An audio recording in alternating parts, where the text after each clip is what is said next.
don't have that instinct automatically, because remember, some of this stuff is genetic. They either have it or they don't, right? This is what it's all about, people. Attack the boy! He must know that I'm in the dog fight with him. I'm next to him side by side. We have a bond that's unbreakable.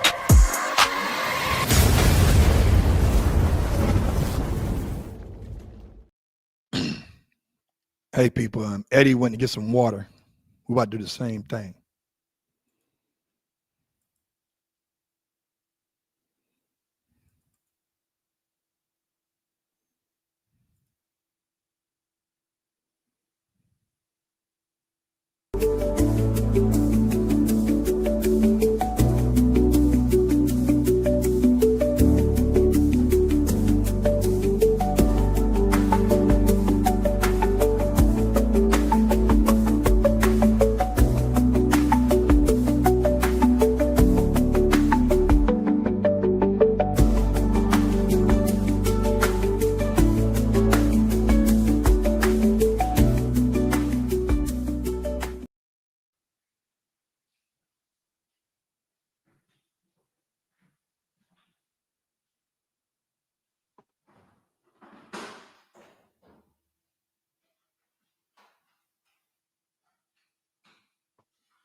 Oh, snap.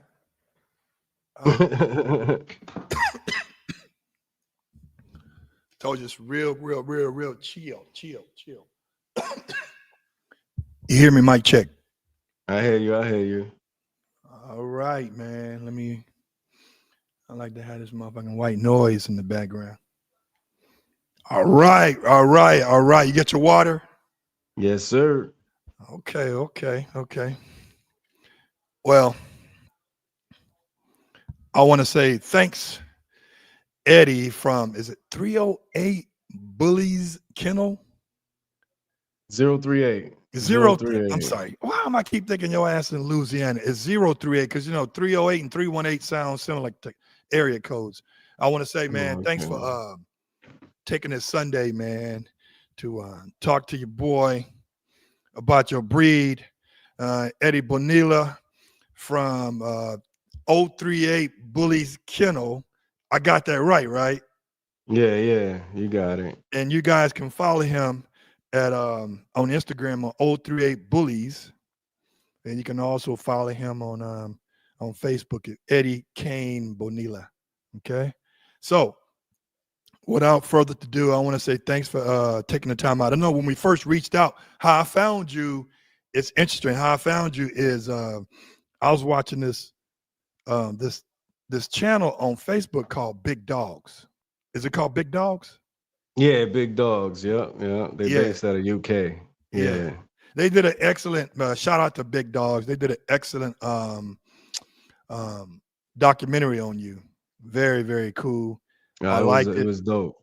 Yeah, It was I like dope. it. I like it. And one of the things you said to me, I was like, hell, fuck no, this can't be right. So is when you said, when you said China boy, it said China boy is worth $1 million. And Yeah, so yeah.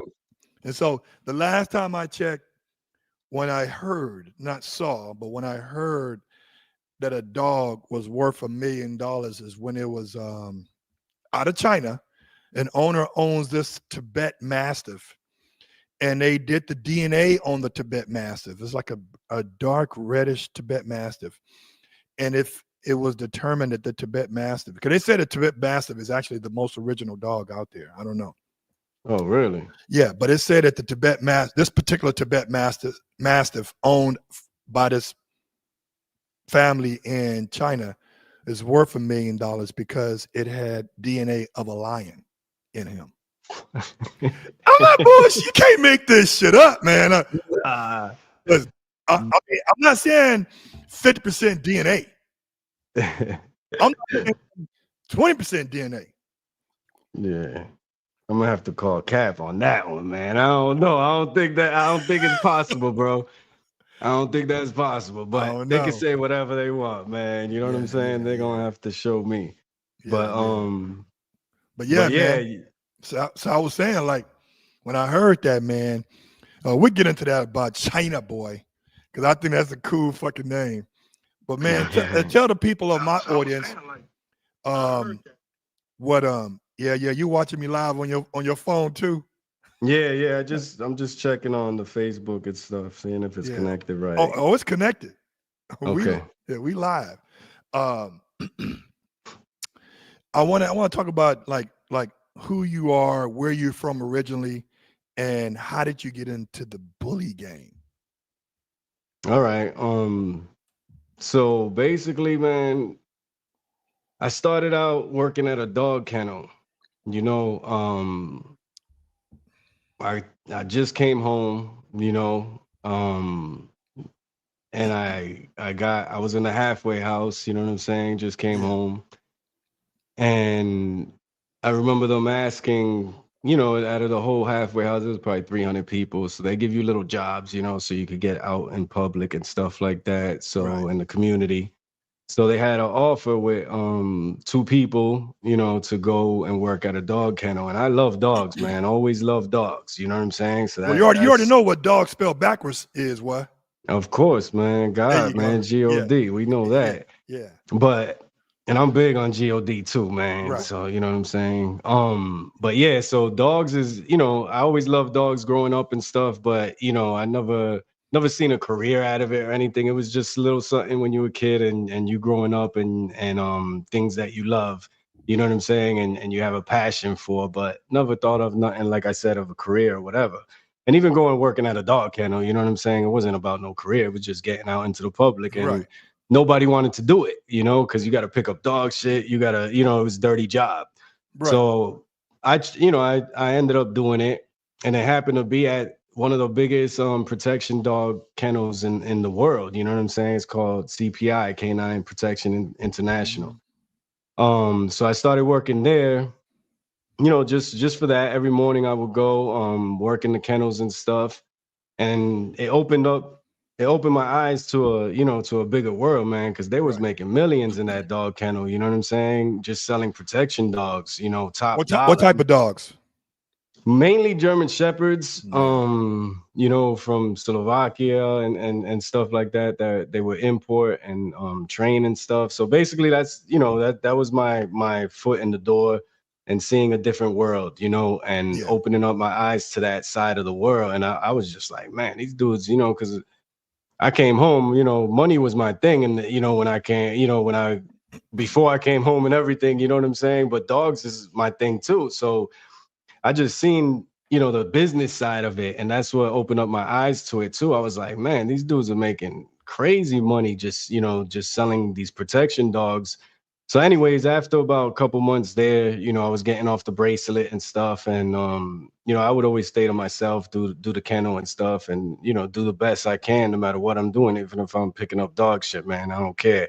You know what I'm saying? I gotta, them kennels gotta look good, you know? So, the boss one time, you know, he brought me to the office and he was like, man, what are you gonna do after this? And da da da. And I was like, man, to be honest with you, you know, I got something else lined up. But you know, that's basically it. So he was like, what do I gotta do to keep you here? Long story short, you know, I gave him a number. It was a crazy number. I didn't think he was gonna budge, but he budged. So whatever. He's like, and I told him, you know, I need to make this much and I don't want to pick up dog shit no more, you know? So he was like, what about training? You ever think about training and stuff? So I was like, you know, it's interesting. You know, I've been seeing the dudes train and stuff like that. So basically I got into the training. He was like, yeah, you know, I'll make you kennel manager for now. Then I'll teach you the training. And then from there, we'll see where it goes. So I was cool with that. You know, I was managing now people coming and doing that. And then I started training. And after training, man, I just took off, man. I was, you know, them trainers, you know, they've been doing it for a long time, so nobody showed me the ropes or nothing. You know what I'm saying? Because they were just like, who's this dude coming out of jail and da da da. So, but you know, my passion, man, my passion for the dogs and with training, like anything, man, when you put love into it, man, you learn quick, man. It don't matter how long other people been doing it. If they don't got no love for it, man, you know what I'm saying? You just you ain't gonna soak it all in, you know? So my passion for the dogs and just building a rapport with them and stuff like that, it just, you know, I just hyper focused on it and I took off, man. So I ended up, you know, within a year, man, I became the training manager out of that place, you know, and my pages kept going up and up. And so I started making, you know, it kept going up. So I started making about 80 a year doing the training managing and traveling the world. And, you know, and then they did obedience as well, you know, training and stuff like that. But so after that, what I did was I just felt like it was just taking up too much of my time. I felt like I learned everything I had to learn. It was about 3 years in. And, you know, traveling the world, you know, the boss, we didn't get along that great after a few years, you know, just because he was, you know, just not my type of personality. So I basically left there. And, you know, I just bought a house, bro, from that, you know, so I left, just had a kid. I left there and then I started my own thing, you know, but I started working for another rehabilitation trainer too as well. And then I started seeing all these dogs, man, and how people were adopting dogs and, you know, and having all these problems, you know, with these dogs that they were adopting. I'm over here having to fix these dogs and rehab them, you know what I'm saying? So I'm like, man, if you guys just knew, because I had a bully too at the time, because I did buy a bully when I came home. That was one of the first things I bought, you know, but I didn't know about bullies at that time. I knew about pit bulls. So I was looking for a pit bull, and one of my friends was like, man, what do you want, a pit bull or a bully? I'm like, a bully, what's that? So he put me onto it. And when I seen what a bully was, I was like, man, this is, you know what I'm saying? I fell in love, even though it was a classic, you know what I'm saying? But I didn't know no better. I was super green. So anyway, so training the shelter dogs and stuff like that, I'm like, man, if these people just knew what a bully was, man, they wouldn't have to go and get training. You get what I'm saying? So that seemed like there was a need for this. And the thing with the bullies is they're not like pit bulls, like where pit bulls have ultimate drive. You got to be a special handler for a pit bull, you know, unless it's not bred right, you know. But people think you could just get a pit bull. Yeah, some of them, you know, there's exceptions, but the breed itself, you know, they're active dogs. They want to be out, kind of like Malinois. You know what I'm saying? They want to be out. They want to be working. They want to be doing things. So they're not for everybody. So when people are getting these dogs and adopting them, man, I'm like, man, if you guys knew what bullies were, you get what I'm saying? You won't need training. They're good with kids.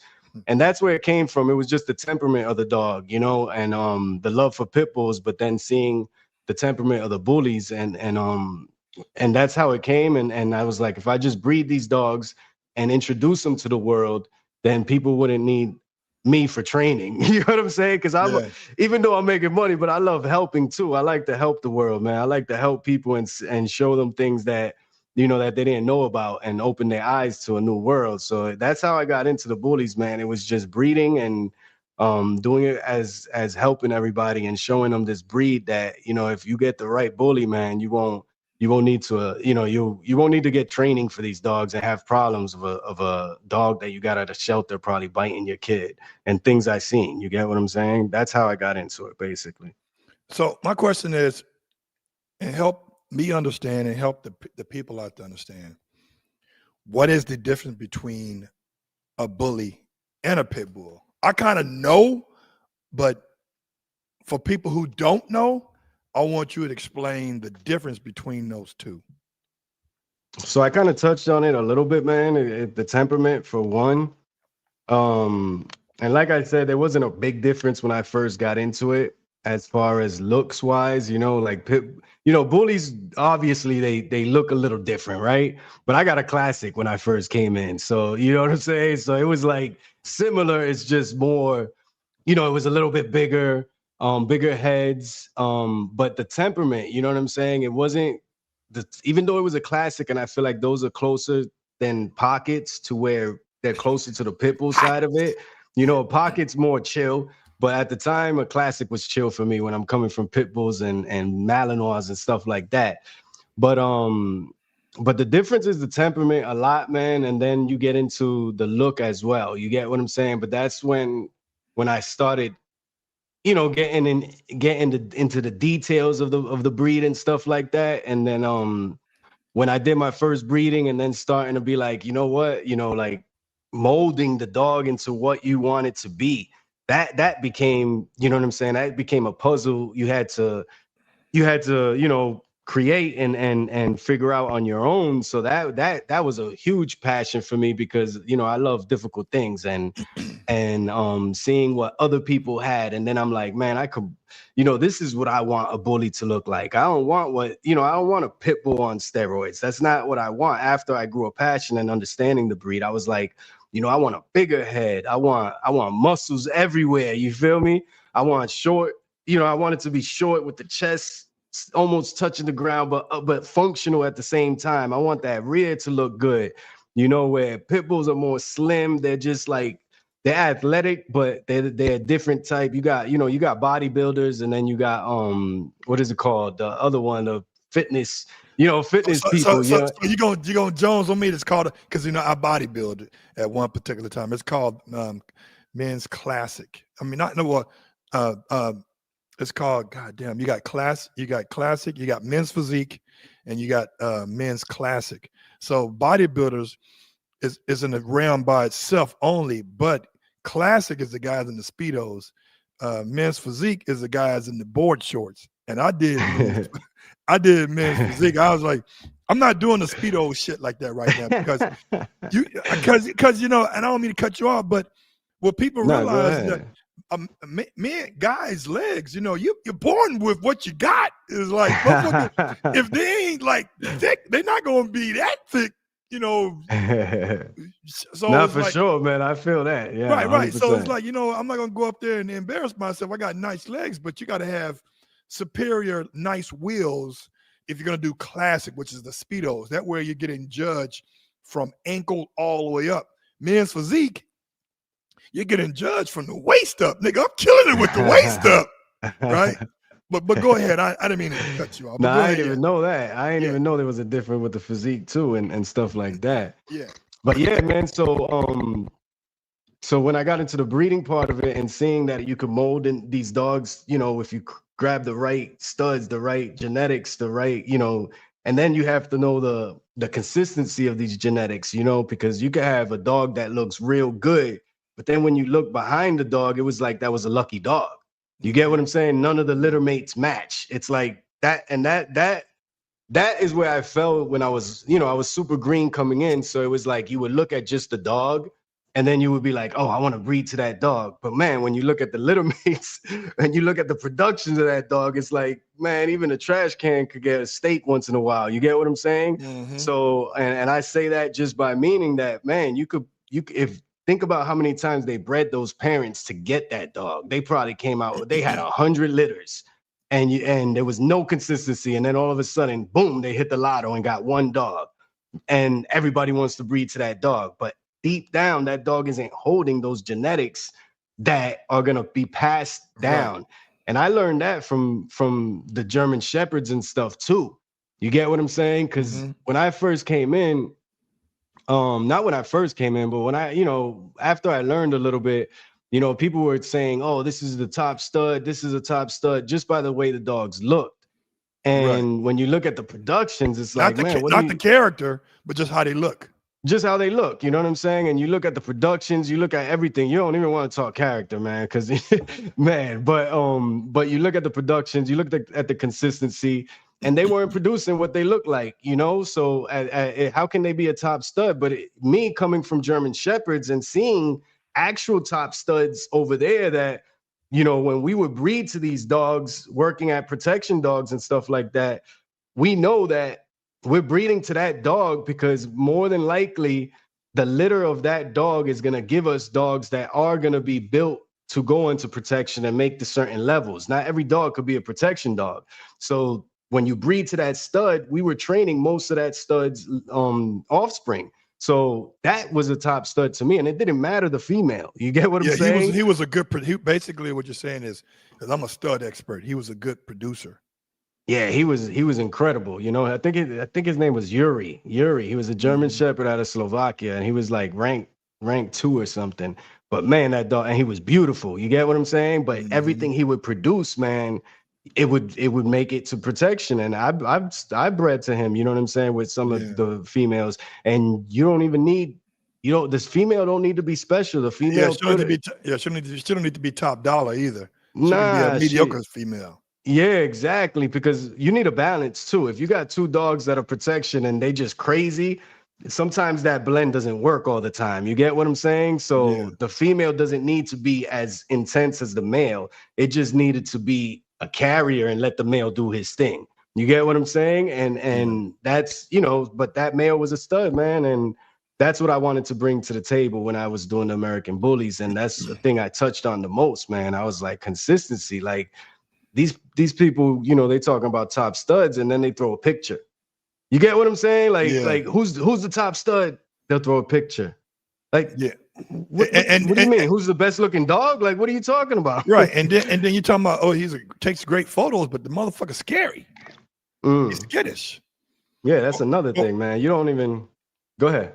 And then you don't know if like what kind of temperament is it? Is he no drive, no prey drive, no play drive, no? I mean, we in the Doberman community, it's the same type of shit, man. It's like it was a Doberman called Hunter, right? And he died at an early age, but he wasn't a great producer to the point where I saw several offsprings of his. Because the problem with some of the breeders over there in Eastern Europe is that they will never send their best shit over here. No matter how much money you got, you're going to get that third best. Yeah. You're lucky if you get their second best. And those dogs that came over here did not produce well, because I'm like, that dog has no physical genetic traits of the dog that you guys were influenced by to get. Yeah. So it's very, very similar. I want to touch on something though. What was your first bully that you bought that was the foundation of your kennel? So the first bully that I actually got that I liked the look, you get what I'm saying? That I'm like, all right, this is something that I'm gonna use to create what I want. Because I never, I wanted to create what I actually wanted, because they didn't have it. You get what I'm saying? Like, it wasn't there yet. So his name was Mr. Best of Both Worlds. And you know what I'm saying? It was a similar look to China Boy. It just wasn't, he didn't have the mask, but he had the headpiece. He had the things that I could use to get a China Boy. And this is before I knew there was a China Boy, right. So it was him. You get what I'm saying? So I studied PEDs. I studied offsprings, genetics, you know what I'm saying? I studied breeders, because that's a big thing. You know, they could say this dog is off of this one, but you know, paper hanging and everything. So I had to make sure that the people I was dealing with, you know what I'm saying, were, you know, had some, you know, had some integrity and stuff. So basically his name was Mr. Best of Both Worlds. So when I got him, that's what I was gonna start my foundation with. And I bought him from some dude in Cali. And the reason why, you know, for me, it was like one of the last ones with that look that I could use, because he had the, you know, I like that exotic look. And when I say exotic, I mean like old school exotic, what they called exotic. It was more of a like, you know, OG look is what they called it. You know what I'm saying? Right. Yeah, so they called it the OG look. You get what I'm saying? Back in the day. And it was like a Miyagi headpiece, which Miyagi's another dog. You get what I'm saying? But it was a Miyagi headpiece, but also you didn't want like, because what they kept doing is they kept going more extreme. And what I mean extreme, they had a shorter muzzle than the regular American Bullyz. And you know, they kept just smashing the muzzle. But there was a point in the middle that I fell in love with, and that was the look that I wanted. You know, that's why I called him Mr. Best of Both Worlds. So with Mr. Best of Both Worlds, it was like a blend of with the body of the American Bully, and then it had those exotic features, but the body was like an American Bully, functional and everything. That's why I called him Mr. Best of Both Worlds. That was my vision. Nobody was doing it. You get what I'm saying? So this is what I wanted. I wanted that tight skin, that nice muzzle, but not long, looking like a pit bull, that nice top skull, eye separation, big cheeks, and then the rear, the muscle, all that stuff added on, right? So unfortunately, Mr. Best of Both Worlds, he passed away after I had him for a few months. You know what I'm saying? Few months. He was I think he was like 3 when I bought him. But he just had a heart attack, man. You know, like he just like one day, you know, he just wasn't acting the same, and you know, he just I've never experienced nothing like that, and you know, when it happened with him and stuff. But that's what the vet told me is what they think, you know, because it's just like kind of like a seizure almost, but it wasn't a long seizure. It was just basically like flipped over. You know, I was downstairs with the other dogs and I just heard something, doom doom, and then my wife started screaming. And I ran upstairs. I grabbed him, bring him to the vet. There was nothing, you know, he was gone before I even got to the vet. He was gone almost right away.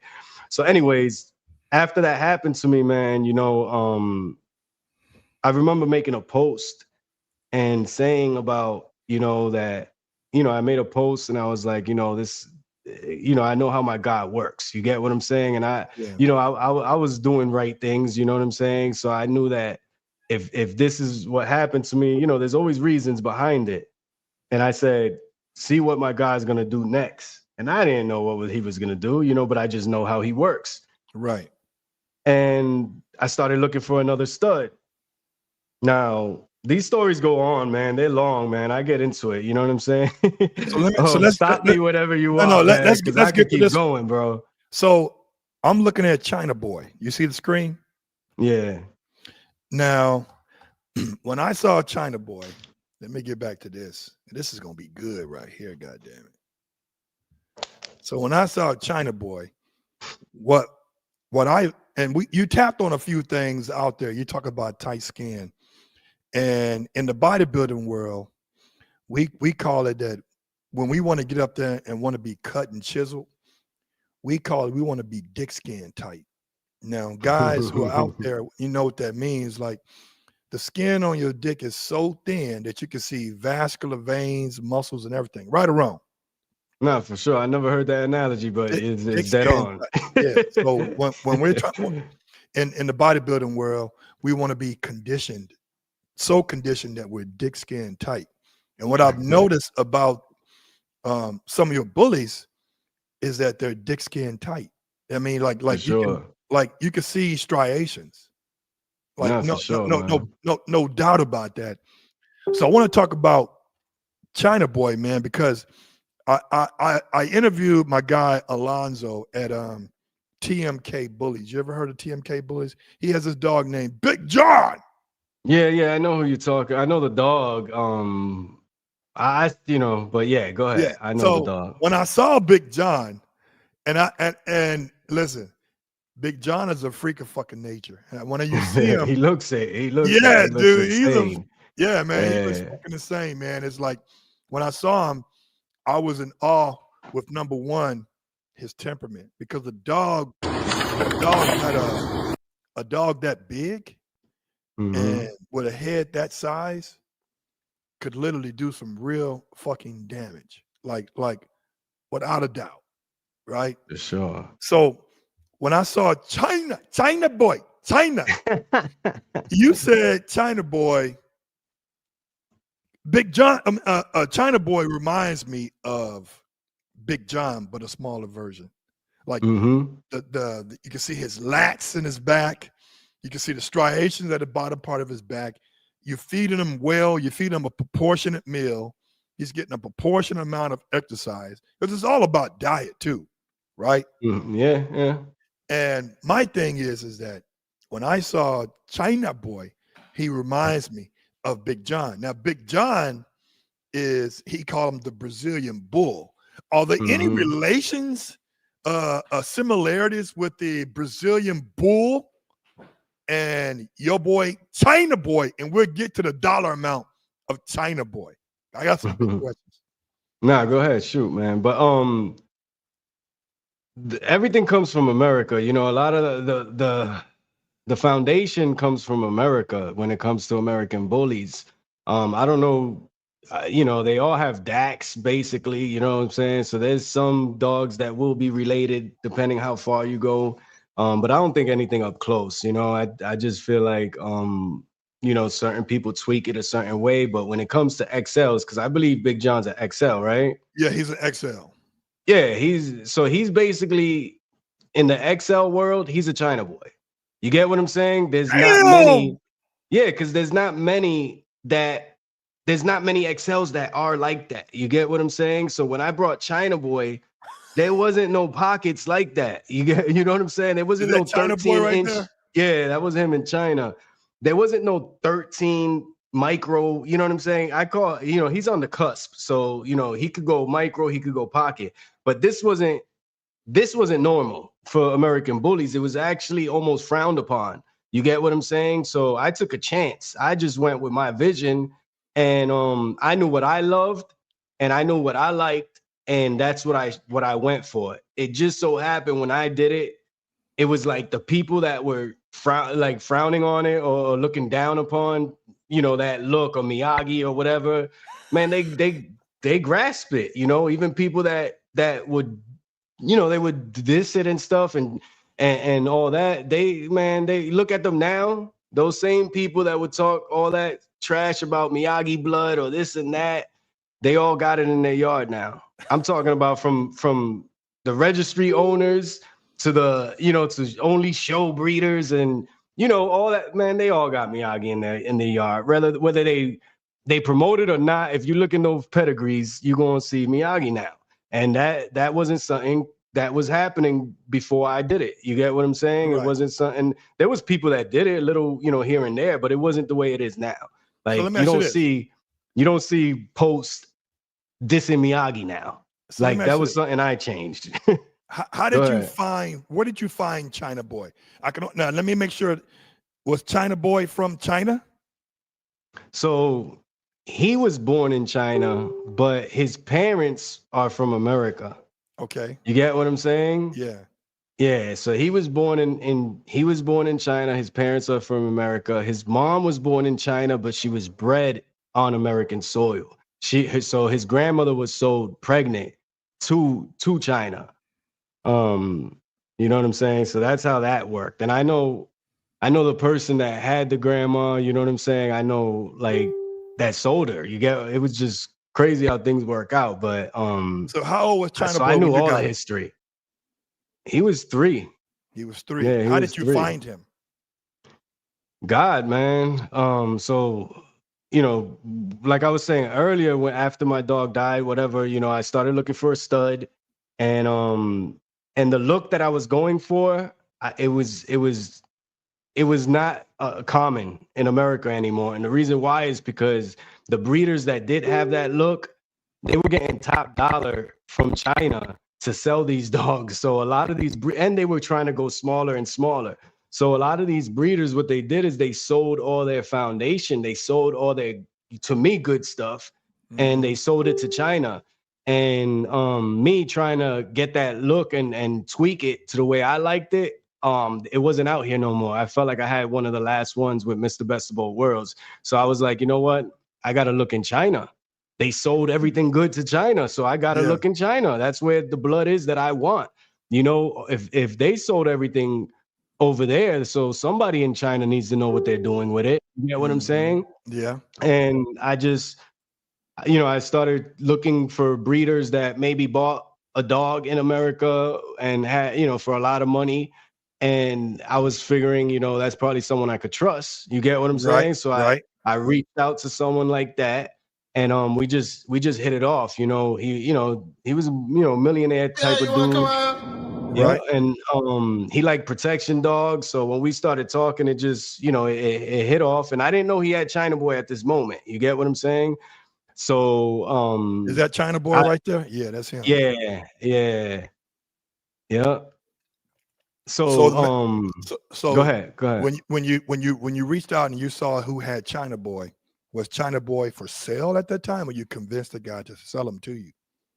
So we were talking a month before I even knew that he had China Boy, because it was, because it was another group of dudes that produced China Boy, and they weren't together in the same kennel at the moment when I first reached out. But I remember him telling me like, "Oh, I'm about to do a deal with Chinese boys," and that's the way it interpreted Chinese to English when I got it on my end. It said Chinese boys.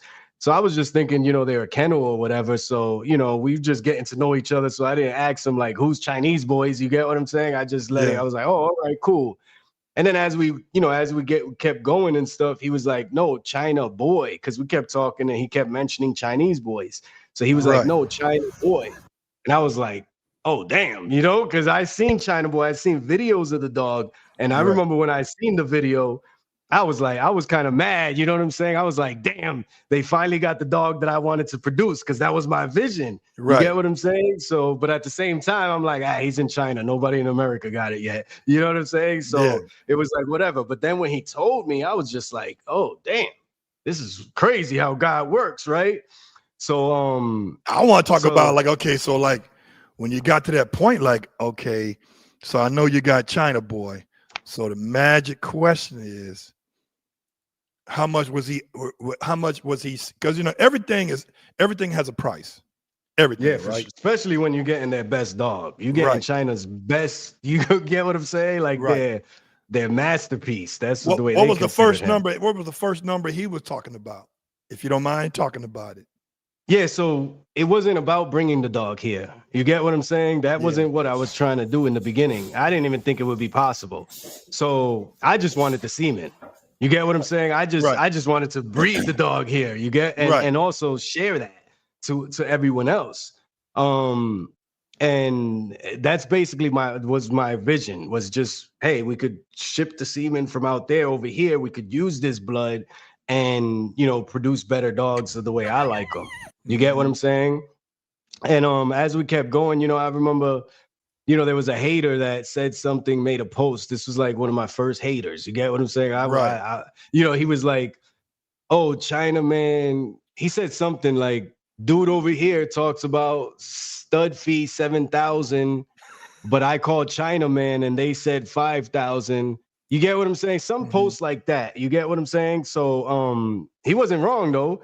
But the only thing he didn't consider was that the shipping to get the semen here was $2,000. They don't let you ship out from China. You get what I'm saying? So there was a private shipper we had to go through to get the semen here. So $2,000 was going to the shipper, and the whole price was inclusive. You get what I'm saying? So I was just charging $7,000. I wasn't telling people, well, the semen's $5,000, but we got to pay $2,000. I was just like, man, $7,000 all in. You get what I'm saying? Yeah. And whatever's over, whatever's under, I take care of it. It doesn't matter, right?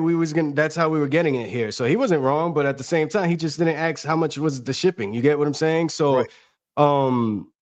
And me and the guy was splitting that 5,000, you know, that's the deal we worked out. Hey, I sell the semen out here, we'll split it, you know, and that's how we'll work it. You get what I'm saying? The 2,000 will go for the shipping. So when I told the guy about, you know, the dude, look at this dude, you know, he was like, man, that dude, whatever, man. Now you know what we're gonna do. I'm sending China Boy over there. That was that was the talk, right? And it all came from a damn hater, bro. Like I was not bringing the dog here. You get what I'm saying? It's like one guy's tripping on semen costs, and then the owner of China Boy was like, you know what? I ship his ass there.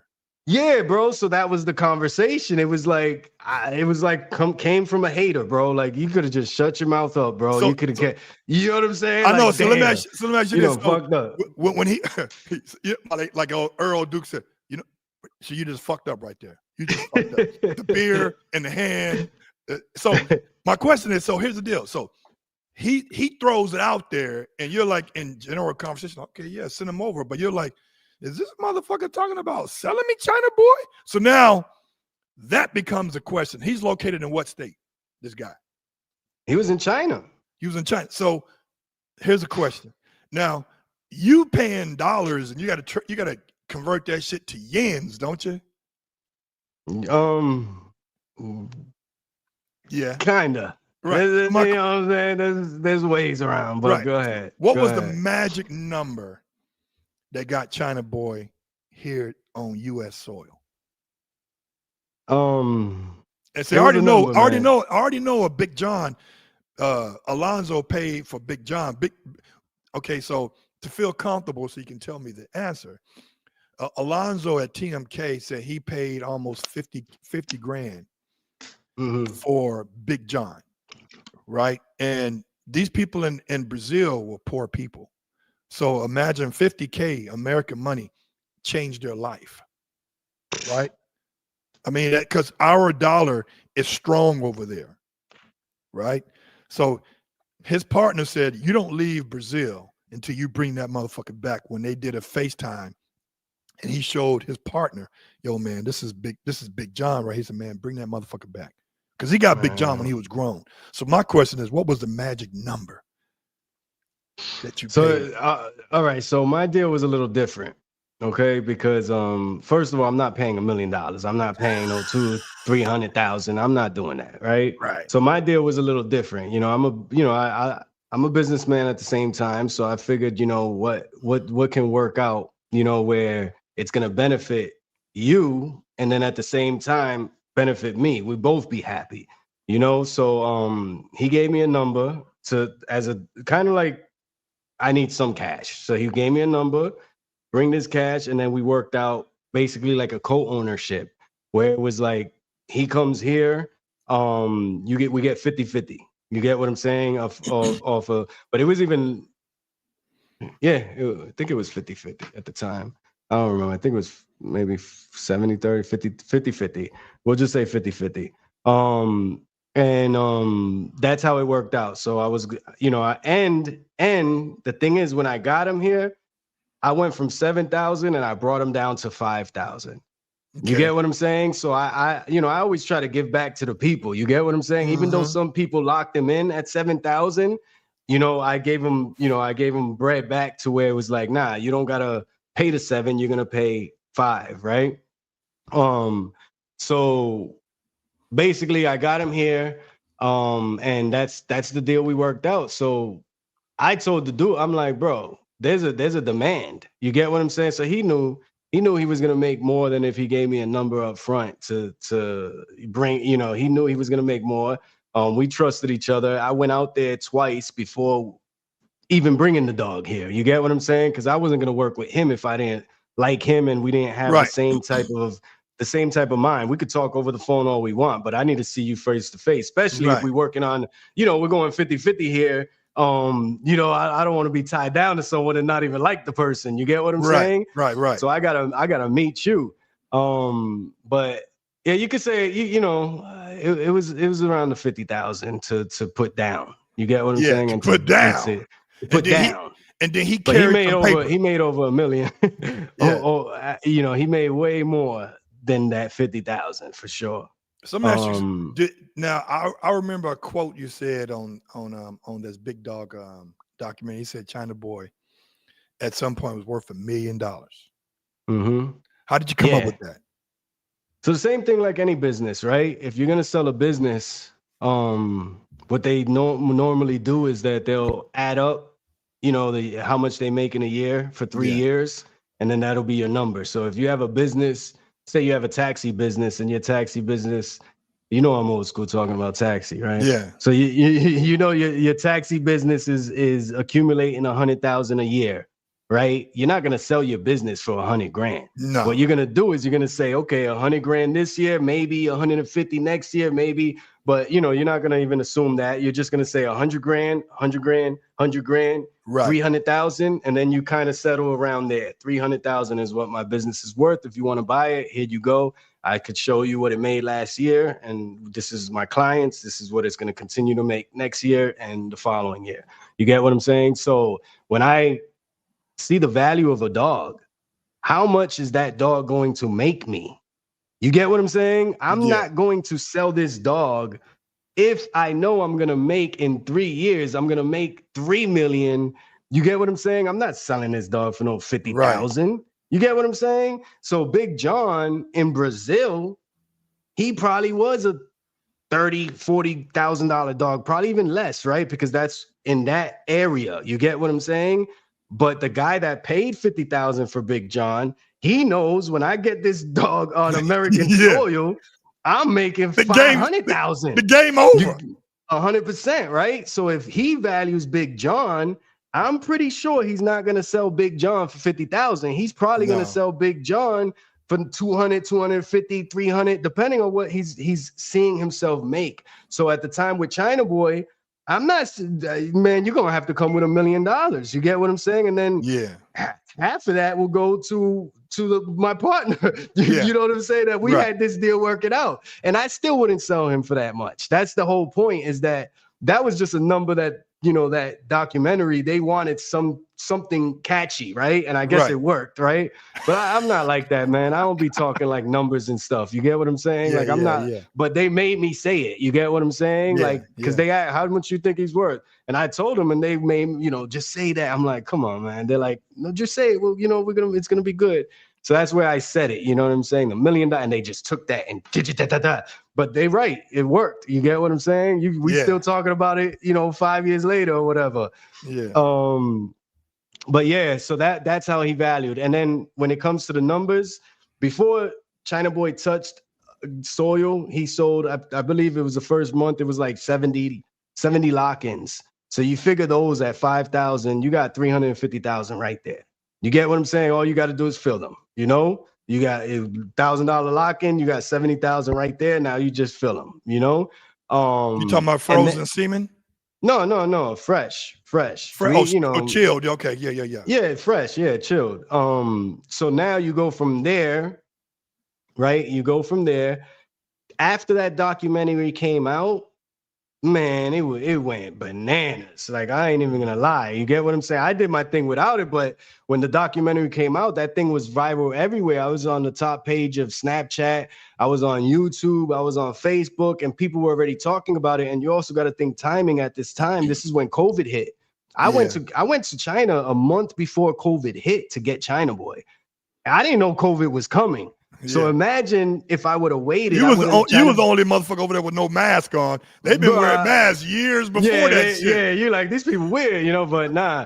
But I went there a month before they shut everything down in America. So it was like perfect timing. So if I waited anymore, China Boy would have never hit American soil. So whatever, you know, so think about that, right? Everything shut down. There was no dog shows. There was nothing, no public. So all people could do is sit there and watch internet.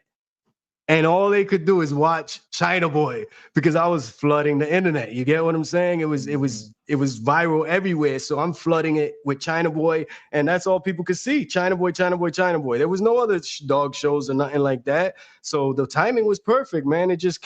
It worked out for my favor. So anyways, it definitely changed the game. Oh yeah, 100%. It was everything worked. Everything worked. The stars were aligned, is how some people say. But the money was there. So like I said, the studs credits, that was just off of stud credits. Now when you go into puppy sales, oh yeah, was oh he a my good producer? God. Was he a good producer?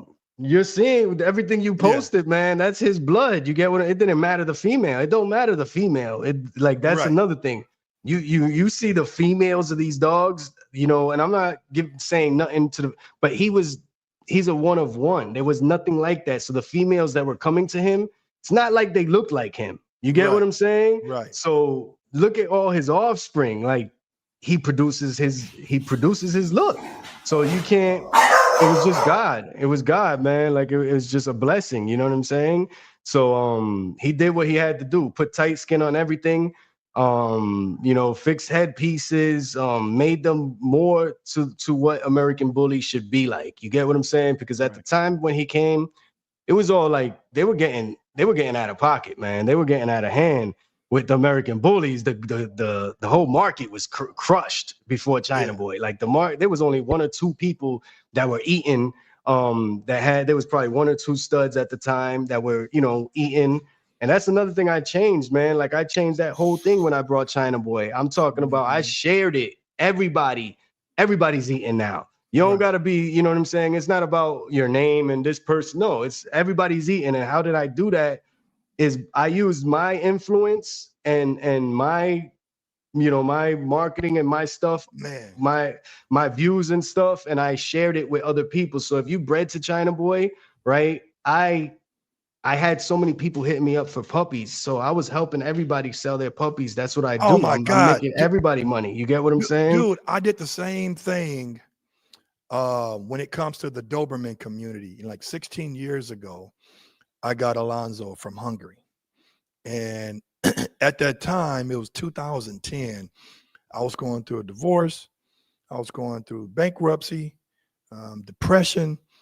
And my wife at the time moved out of my crib and moved back into her own house that she had rented out to a cousin because my spot was a little bigger, right? And I was like, good, her ass is out of this motherfucker. I was like, I don't even know how she don't even like dogs when she's from Bullyz. I mean, you got wild fucking dingoes running around. You should be, one of the dogs should be one of your brothers in your family, you know? But at any rate, she didn't like animals. So the first imported dog I got was Alonzo. And man, that motherfucker got me out of that dark place, bro. And I started studying him out because at that time in 2009 and 10, you know, it was certain breeders controlling the Doberman market. You got Kimbertal, and you got this lady out in Arizona, King Doberman, whatever her name was. They were controlling the market of the Doberman community. And I said, when I get a good stud over here, I'm going to share it to the world. None of that fuckery shit where you can't have papers. It'd be limited AKC. I want to be the only person. I don't want to like 5,000 for stud fee. Fuck that. I want people to have a piece of what I got. I've always kept that motto, and I still do. I still have a very affordable stud service, right? Breeding. I'm not charging. You mean, like I say, in the Doberman community, it's a little bit different. Your community, you know, it's a little bit, the prices are higher, right? But for me, it was like, I still make it very reasonable. But guess what? You know what I do? If you watch some of my reels, I advertise other people's litters that are off of my boy. So now they got not only my moral support, they have my ethical support as well. So I'm always promoting them. I mean, a lot of these breeders, bro, I'm not stroking my own dick here. I ain't gonna call names out because I love them all. But a lot of these breeders in Southern California, Northern California, and across some of the United States, they started their kennels because of me. Their foundation came from my dogs. And I 100%. Support them today because that's what we're supposed to do. 100%, bro. And I'm this, right? Yeah. All this. I want to be the, some of these breeders, they be having this mentality like, you know how when you went to a playground and you're the one that has the basketball that you brought to the playground with the better ball. You got to play. and you want to play, but if they don't pick you to play on next game, you taking your ball home. I don't like that mentality, man. Let these motherfuckers have a peak. At the end of the day, your name is on the pedigree no matter what. So 100% free advertisement, right? Mm-hmm. So that's the way it's supposed to be, right? So 100%. So my question is, do you have, because these dogs get old quick. You know that. China Boy is what now? 8 now? Yeah, he's 8. He's about to be 9 coming up soon. So the motherfucker 72 years old. Hold on, 8 times 7, 56. Yeah, that motherfucker almost my age. They get old quick. Yeah, 8 times 7. Yeah. So my question, do you have 1 or 2 studs in place of China Boy now that his direct sons to perpetuate the lineage? Well, we got a lot. Me personally, man, it's like you said, man, like you got to share with everyone else, and I work off of passion, man. Like I need to have something that's hard for me to put my all into it and keep going. Yeah. When it comes to dog breeding and when it comes to certain aspects of like stud ownership and things, I feel like I hit my pinnacle real soon. Right. You get what I'm saying? Like I hit it too soon. And some will see that as a blessing, but for a person like me and the way I am, I love things that are hard. So for me, I need passion, man. So when it comes to that, like having something, I want to work with other people with the kennels that we just set up. We got Big Mac, we got Shockwave, there's a whole bunch of sons and stuff, and I got some too, but it's not open to everybody. You get what I'm saying? Like I'm not doing like, man, I'm you don't have to now. You can be selective now. It's about quality now. Yeah, but I also, yes, and I don't have a passion to focus on everybody like that. Like I focus on the people that want my help. You get what I'm saying? And where I messed up before, man, I was focusing on people that I felt like needed my help. Rather than people that wanted my help. Like I would see a need everywhere, right? And I'm like, man, I just want to help and help and help. Man, I now it's more like somebody might need you, but they don't want you. You get what I'm saying? Yeah, or they're gonna turn on you, bro. You know what I'm saying? So focus on the people that want you. And that's some advice I could give to anyone getting into this, man. Just focus on the people that actually want, what you got to offer and want your help in anything. There's people that may need you, man, but they don't, I wouldn't put my all into those type of people. But focus on the people that want you. And that's what I did. I started focusing on the people that want me now. And I got my community to where it needs to be. So yeah, I got things that we could work within my community, but as far as open to the public, not everybody could reach me now. You get what I'm saying? You got to go through someone that knows me. And that's how we keep it tight now. And we keep it exclusive. And at the same time, that's how we kept our value. You get what I'm saying? Yeah. Where, China Boy went to a certain number and I never did specials. I never brought his number down. And not only because you didn't do a blue light special. Yeah, New Year's special or April Fool's special. I never did it because that would be me being selfish and me only thinking of myself, right? But what about the people that invest in me? When they have those offspring, I want to leave room for them. If China Boy is 2,000 and they're trying to sell studs for 2,000, they're not eating, bro. They're not going to. You're not eating. They're not going to the franchisee. They're going to the person who started the franchise. 100%. So I felt like if I'm gonna bring the price down, I'm just stepping on everyone else that invested in me. You get what I'm saying? Like it's dirty. That's a dirty thing. Whatever, man. I'm good, bro. Like I done, I bought $1 million house. I flew in private jets. I done, I done everything, man, off of dogs, bro. You get what I'm saying? Like off of legally doing dogs. Like what else? Well, here's the deal. So for me, it's like along the way, I've made some mistakes, but I took a lot of L's. I made a lot of mistakes, and I shared those with the other breeders so they don't have to. People are gonna hate on us all day long because that's just that makes them feel good about it. But at the same time, we've had more L's than they have in regards to this game. and we paved the way. It's almost like Jesus, man. God gave his only begotten son. He sacrificed his only son. Right? Amen, brother. Right. So for me, it was like, I've taken a lot of financial L's, dog. I mean, we're talking about 5 figures. Some people are taking 6 figures. So the guys out there don't have to. So that leads me to another question. Obviously, you can't have a bunch of dogs at your house, right? So do you have a lot of co-ownerships going on, where if you want to pull from this dog for semen or pull from that dog? Because some of these females now, depending on who it is, are keepers. There are also great. Oh yeah, they're looking nice now. Of China boy, because a lot of the mitochondrial DNA come from the mama too. But if you got a proven stud, he can breed to a mediocre female and still get China boys in them litters. You know what I'm saying? No, 100%. How many co-ownerships you got going on right now? I don't even know how to count, but yeah, I got a lot.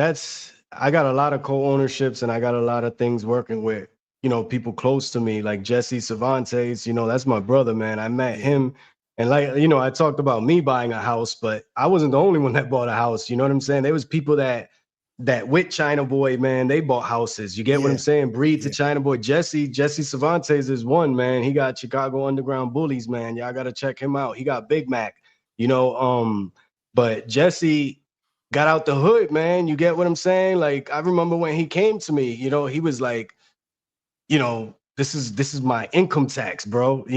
5,000 was a lot of money for people. You get what I'm saying? And that was something that I remember dealing with him, man. And I remember talking to my wife and being in bed one night, and I'm like, man, I don't know if I want to do this. It was always my dream. But then I remember Jesse, and it wasn't just him. It was a lot of people like coming to me, and they're like, just that pressure. You get what I'm saying? I'm built for pressure. But it was like, damn, like I got a lot of people that depend on me right now. You get what I'm saying? So I was like, do I want to take that on? But when Jesse came, he's like, this is my income tax, arguing with wife and everything, this is what I want to do. And I was just like, man, I gotta strap up, and I gotta, you know what I'm saying? I gotta go hard for these people. You know what I'm saying? So I was like, let's do it, man. You just trust me. Whatever I gotta do, bro, it's gonna work. And he missed the first time, and the second time, I remember he missed the first time, and it was pressure, but I'm like, man, don't worry. God got us, bro. Don't worry. We keep pushing, Second time, man, he called me crying, bro, on FaceTime, 10 puppies. And he was just like, oh man, that changed his whole world, man. Like, to this day, bro, he bought a house. It was just a beautiful story, man. Don't that shit feel good? For me, oh man. My God, bro. For me, and I think me and you have more in common than you think now. Because even though I may rub people the wrong way, it's because I have very short fuse. I have a very short attention span to bullshit. Right? I'm always the next chapter, motherfucker. Like I got shit. I'm thinking about the next 100%. Chapter before I'm finishing this page right here already. And it's like, what's so fulfilling for me, man, is that you and I, number one, we thrive being uncomfortable. Think about that. Oh man, you have to. And you know who you are as an individual, being uncomfortable. Because I always say being comfortable kills any ambition, any and all ambition, because you get laxed. Being uncomfortable is my element, because like you, I have people who pay their child support, they pay their mortgage, they pay their rent, they pay their kids' private school, they pay their daily operating expenses to just live based on my production and what I do. They look to me. Not everybody can be leaders, bro. I mean, leaders are born, right? And the ones that are taught to lead don't be leaders. They be good followers pretending to be leaders, right? 100%. So for me, it's like the people who I talk to are the closest, like Ladabelle, Kennels, Vasquez, all these cats that are smaller kennels, and they have the aspiration to be large kennels. I'm steadily saying, hey, these are the moves to make. I'm with you on this. I will support you 110% because I see the vision. I know in the Doberman community, like I said, I stay in my lane now. Nah, but it's similar, man. They're similar. Right. I know in the you Doberman speaking principles. You get what I'm saying? Right. I know if you make this move with this dog, we're going to make some money. Now, nothing in this breeding game is guaranteed, but the richest people in the world have become very wealthy based off of making choices and big risk, right? Because only those trust fund babies take no risk and they have big rewards. We didn't come from that. I know I didn't, right? Not at all, bro. And you're a paid individual, and by you being the person you are with the vision has made you take a lot of chances, but those also been rewarded. And man, I feel good helping out other breeders, dude. I wake up in the morning time texting the motherfuckers before they wake up, right? And my wife is like, hey, press send later. I'm not pressing send later because I wake up and forget this shit. I'm pressing send right now because, you can delay your text message, right? I'm not, fuck all that. And I'm like, Steph, I said, yo, Steph, I said, listen, when it's 6 o'clock here, it's already 9 o'clock in New York. They already got 3 hours up on us. I said, I got to be up when they get up. You know what I'm saying? Because they always say the early bird get the worm, but I always say there's two type of people in this world. Those that make things happen and those that watch things happen. Right. And I was talking to a dude last night, man, DeAndre. Shout out to my man, DeAndre Landers. And he watches me on social media. He's an entrepreneur too. He gives some of the best parties here for the adult crowd. I'm considered the adult crowd, right? And he said, man, he said he considered himself as a marketing expert. He know how to market, and he really does. He said, but Gerald, you're fucking on fire. You are. And I'm like, yo, dude, I'm just doing inherently what I feel that I need to do. I just came out of having prostate cancer surgery like 3 weeks ago, maybe 2.5, 3 weeks ago. And everybody around me said, slow down, relax, lay down. I'm like, yo, the earth rotates on its axis every day. Every day it rotates. That's another day, right? My bills and everybody else's bills around me are due every 30 days. I got to be able to perform. And this is how I operate. And I take this into my breeding game. So that leads me to the next question.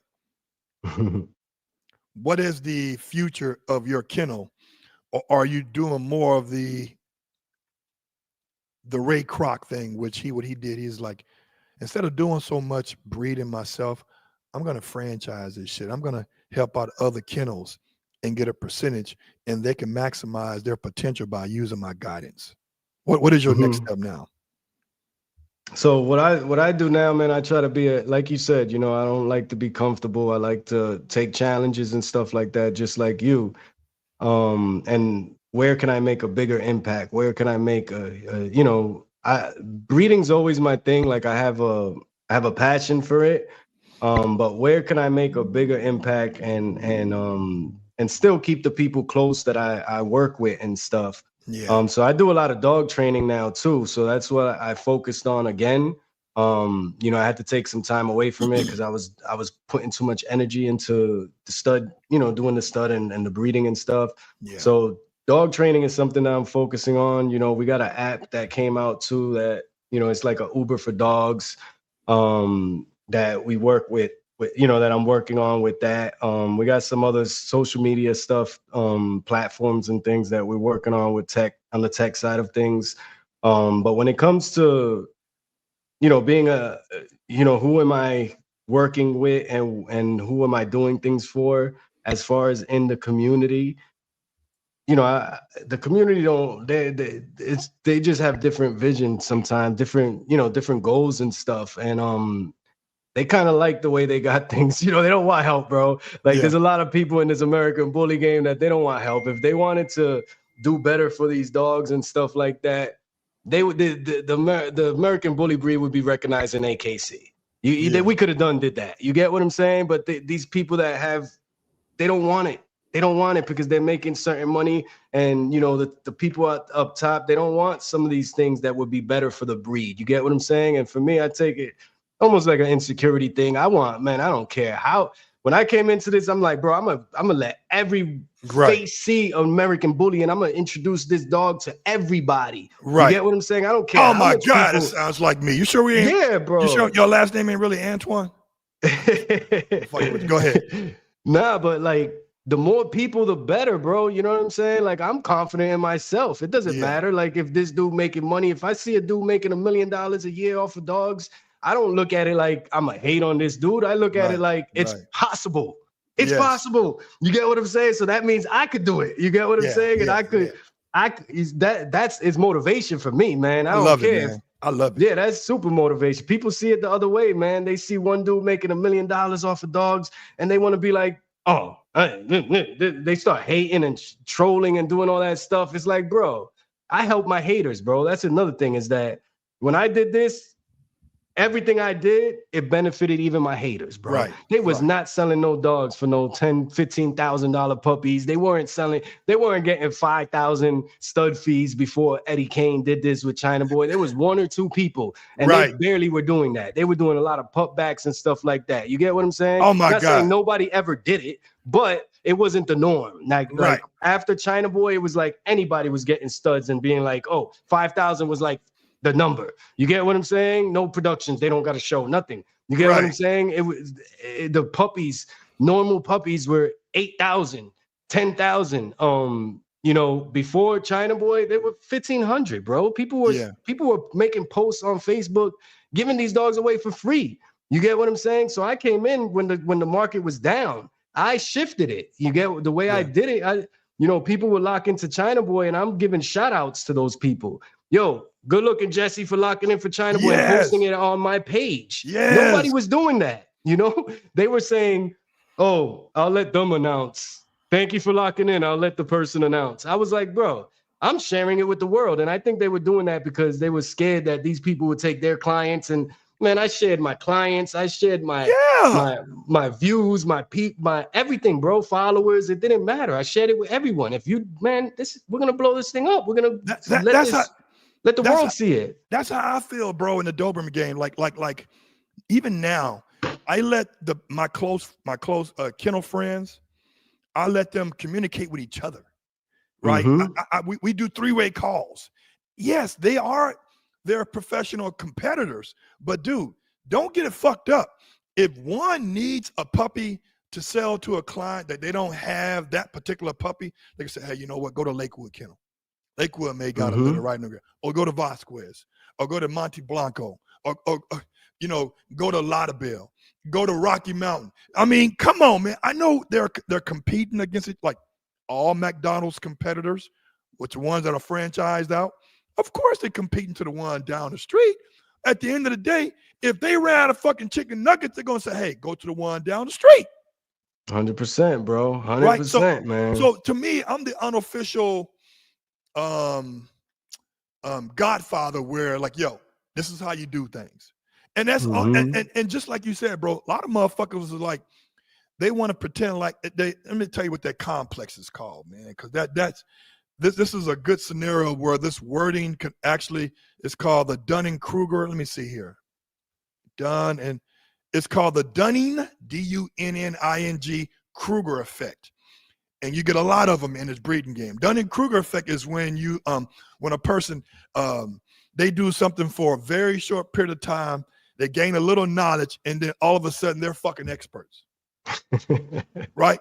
So, and I'm like, I get a lot of this. And so it's like, I said, because that's why I started this platform again. I said, these motherfuckers, because I stepped away from the game because I already had my clientele. Yeah. I said, I'm going to let these motherfuckers know who really started this gangster shit. 100%. Because it's the motherfucking things that I get. You know what I'm saying? So I was like, let me get back into this. Well, me and Leo, shout out to Leo. We said, we got to get back out there because these motherfuckers out here popping up with kennels like pop-ups now. Like, oh, yeah, we pulled a pedigree. And they got Eamon Dacker and Feder Del Nazi. Motherfucker, these are our lines. What are you talking about here? I'm like, wait a minute. We're gonna listen. You may know how that goddamn KFC tastes, but we know the recipe to the 11 herbs and spices. Hell yeah. So now what we have to do, we pivot. We say, you know what? Yes, the looks are important. The tangible, and I always say this on some of my platforms, the tangible things are important because that's genetic. We do want the right head size.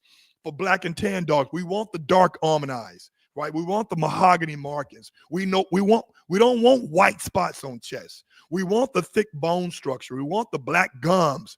We want all his teeth to be genetically in there. We want thick tails, because the thicker the tail, the better you can tell the bone structure of a young puppy. We want all that.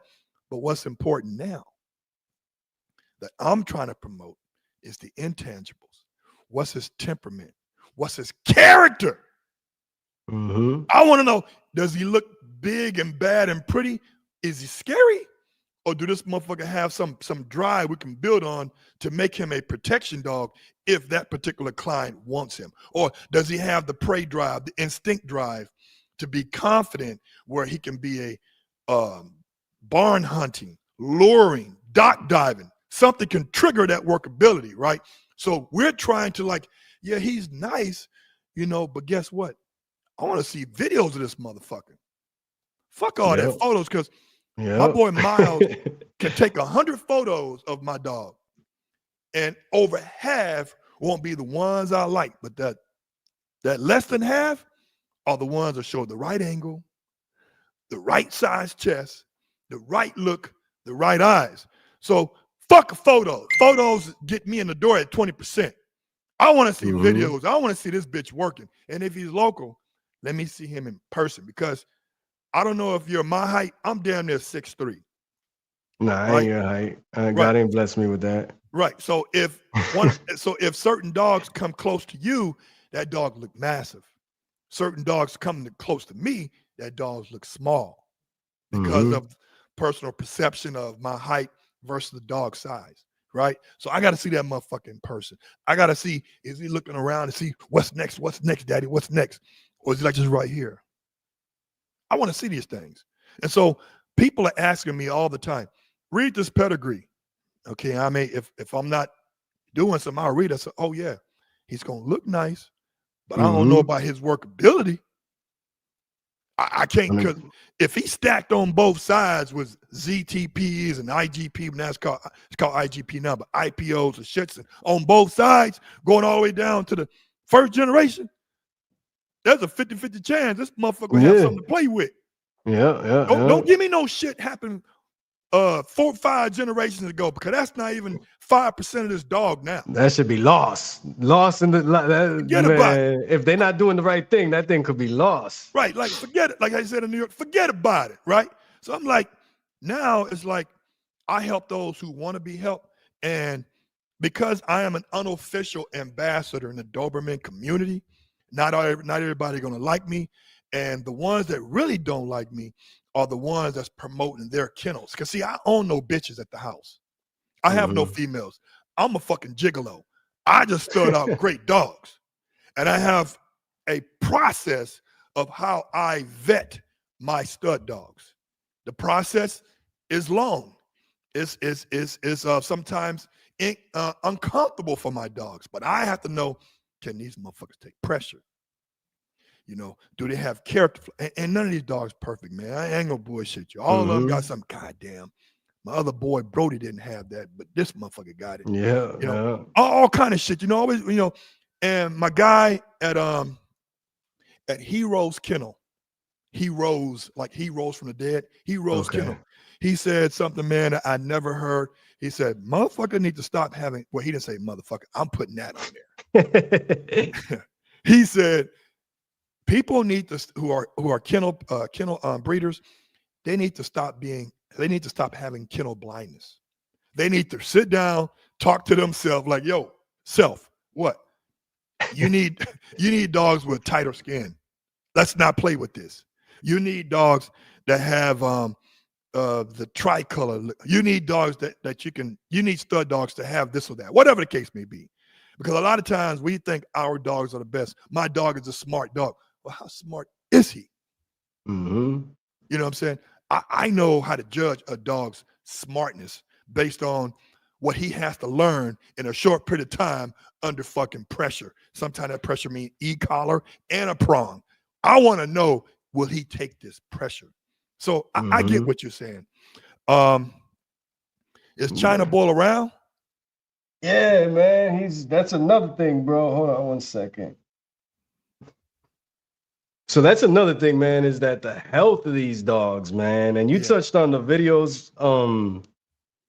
That's one thing that I changed in the game too, man, is that when I came in and I was doing China Boy, bro, I remember I went straight to iPhone pictures, straight to videos. You get what I'm saying? Because that's something nobody was doing. And I knew that they're only not doing it because they're trying to hide something. There's no way that you have a dope dog and you're only going to post one picture of that dog, the same picture, and have it for 3 years straight, bro. How dope is he? Like, come on, man. Let's be real. Like, there's no way. I know if I got a dope dog, I'm showing him every day. And that's what I did. I got China Boy. He's a dope dog. I'm showing him every angle, every way that you could possibly think of. So that's the thing that I changed, man. And that brought a lot of hate because people were like, I remember one advice that someone told me, man, when I brought China Boy, and he wasn't trying to be negative or anything. He was trying to give me good advice in his eyes, right? But I was posting pictures and videos and stuff. And he was like, man, you got to stop doing that. Just take 2 good pictures and keep it pushing. This is what he told me, right? I'm like, nah, man. I'm like, I want to be authentic. I want to show what the dog is. He's like, man, these people don't want authentic. He's like, these people want to be lied to. And he wasn't, I was like, damn, like he wasn't lying. The American bully community, bro, I'm not going to say all of them. They don't give a damn. They are going to pay for a stud off of one picture, bro. Because you know what? They don't care. They're going to use that picture, use that stud, and sell their puppies. Yeah. So they don't want truth. You get what I'm saying? Because they're doing the same thing to the next person. And that's what he meant by that. You get what I'm saying? But I was like, man, I'm changing the game. I'm going to do it to where they have to do this so they're not eating. You get what I'm saying? You're not scamming no more, bro. We're not doing that because these dogs are taking the loss. You know what I'm saying? I'm trying to leave something for my kids. I'm trying to keep them going with this breed if that's what they want to do. I'm not going to give them trash. I want to make it better and play my part. So videos was a big thing, man. People be scared to post the videos because they don't got the dog. I get it. Let me say this. So, dude, we got to do this again, right? But of course, man. But let's say this, because you opened the fuck up versus you was on the phone. It's like, yeah, okay. No. But I'm passionate, bro. I'm the same way at heart. I'm an introvert at heart, man. I'm the same way. I'm like, when I go to a strange place, I scope the room first, and then I warm up to people who come with some good care, because I got the vibe. So that goes with me, man. Like I was telling people, man, I said, listen, like, dude, if you watch all my social medias, man, I try to like post something every fucking day, and that within itself is a task, right? Sometimes I can't post shit unless I'm laying in the bed with the TV on in the background, or I'm in the restroom handling business. It's like, because I'm always doing it, because I work too, right? I work for people. This ain't full time for me, right? It's a hobby, but it has full-time hours. And I tell people all the time, I said, man, yeah, there are better looking dogs than mine. There are better dogs out there, better stud dogs than mine. Yeah, absolutely. Am I going to be stupid to believe that I got the best dog? I got some good dogs, but I don't think I got the best dogs west of the Mississippi. I say, but what sets me apart from you is that nobody will never know who your dogs are, because guess what? You don't post them. You don't post them. You don't. You rather take a video of your fucking goddamn tomahawk steak that was probably 3 months old. You spent all this money on this stud dog, and at the same point, I said, yeah, you may, and I'm about to roll it back here. So yeah, you may want $3,000 or $4,000 for your male stud service, but guess what? You're probably going to get that once, maybe twice a year. Guess what? If that. I said, listen, I tell a motherfucker $1,500, and I said, I'm gonna help you sell your puppies, and for every pup I sell, I want 10%. I'm gonna put them on my platform. If they agree to it, and I gotta take responsibility if something goes wrong with that puppy. That's right. Yeah, they're gonna you come gotta eat. Exactly. They're coming to you. They're not going to him. No name. They're gonna come to you. That's right. So I said, you know what? Because it's my bloodline in that motherfucker, right? I said, you know what? Yeah. But guess what? You may got a great dog. You may have spent all this money, but nobody knows about him because you've posted 5 videos in 1 year of your dog. And half of those videos are shit videos used with some uploaded on bad Wi-Fi. And it's like, I'm calling this. So Stuffy, 1,500, right? Guess what? I'm going to sell that litter. Litter going to be 8 to 10 pups. I'm going to get 10% on each fucking dog. Most of the dogs sell between $3,000 to $4,000 with full AKC. 8 pups, $2,400 plus my $1,500. And guess what? People feel, because nobody would have never known your kennel without me putting on my platform. But you got my full support.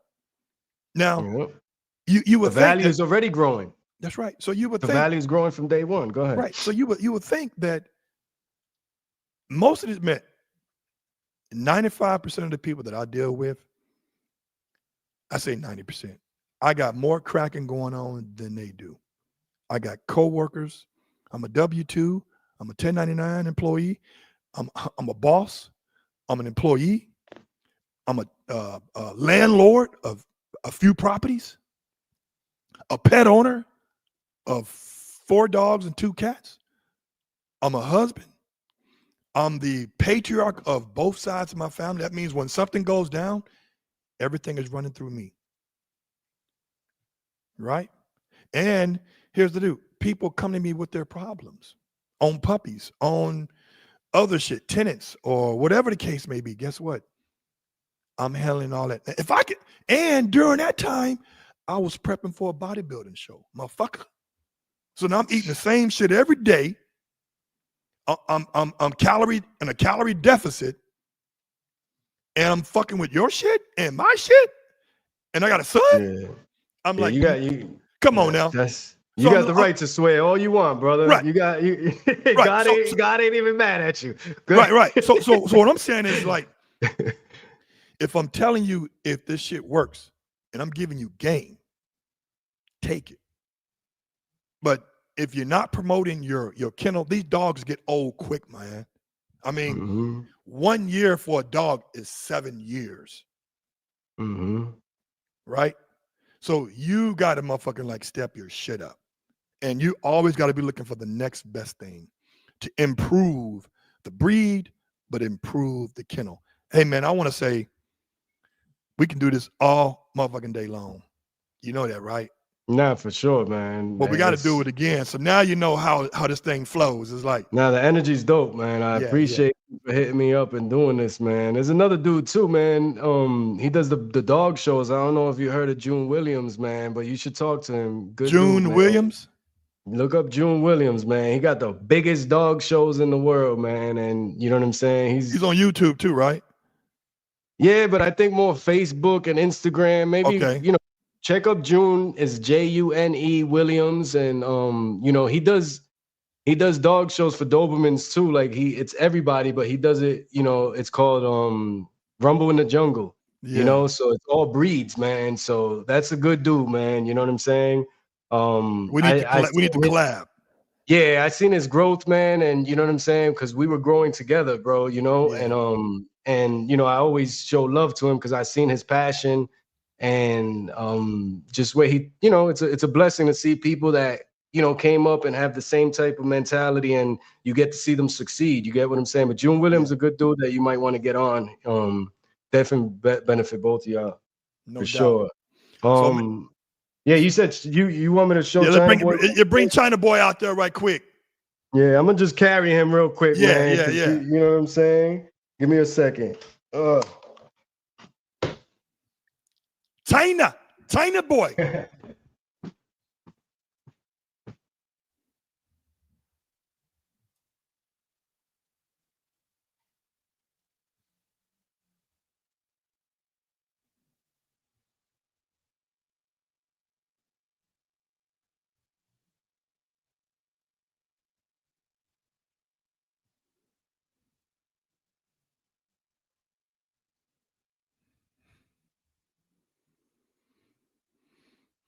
But people, he bringing out China Boy, so stay tuned. We're gonna log out of here.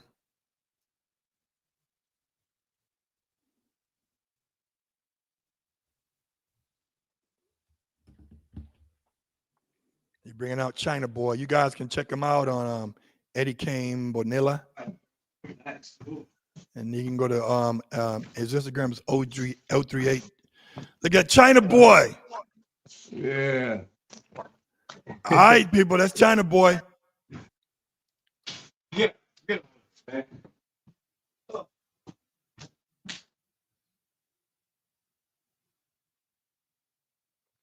That's China Boy, you guys. And listen, he's the trendsetter.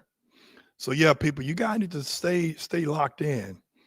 And we're gonna make sure that we're gonna sign off here.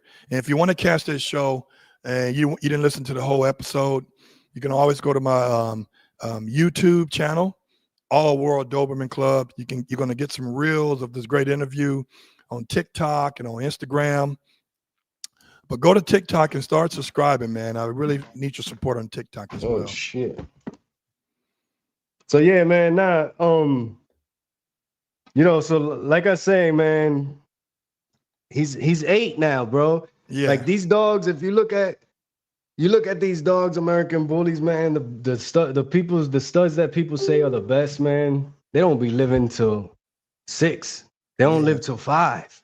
You get what I'm saying? So that's another thing, is that you also have to check that stuff too. The health is super important. Yeah. You get what I'm saying? So we're tapping out on China Boy. The China Boy is nice. He's still active looking too. Yeah, he's super active, and I don't sell dogs with heart murmurs, bro. That's another blessing, is that China Boy, bro, healthy heart, bro. Like even his offsprings. Yeah. You don't hear that. And people don't touch on that part in the American Bully community because they can't do that what I do. You get what I'm saying? That's only God right there. That's only God, bro. So, but man, it was nice talking to you, bro. Hey, sure, we got to tap in again, man. Now, what state you in again? You in Maine? Mass in New Hampshire, New England areas. So Massachusetts. Yeah, I'm gonna be heading to New Jersey this coming weekend. Check out my boy Matt Rogers, K9 Matt. He's based out. He's over there near the the redhead dude, right? He redhead. Yeah, white boy. Yeah. He's like redhead with a beard. Yeah, that's him, dog. I'm gonna be there. I'm gonna be there this Friday. We're gonna do a video shoot. Matt Rogers, shout out to K9 Matt. We're gonna be there this Friday, do a whole shooting episode live. I'm gonna take some goddamn bite work. I'm gonna bring my bite suit. I'm gonna be a decoy that goddamn day. Yeah, man. But Eddie, thanks again, Eddie, man. Touching them stuff too. You too, man. Yeah. And listen, man, always, people always tell you, be resilient, but be responsible. Until next time.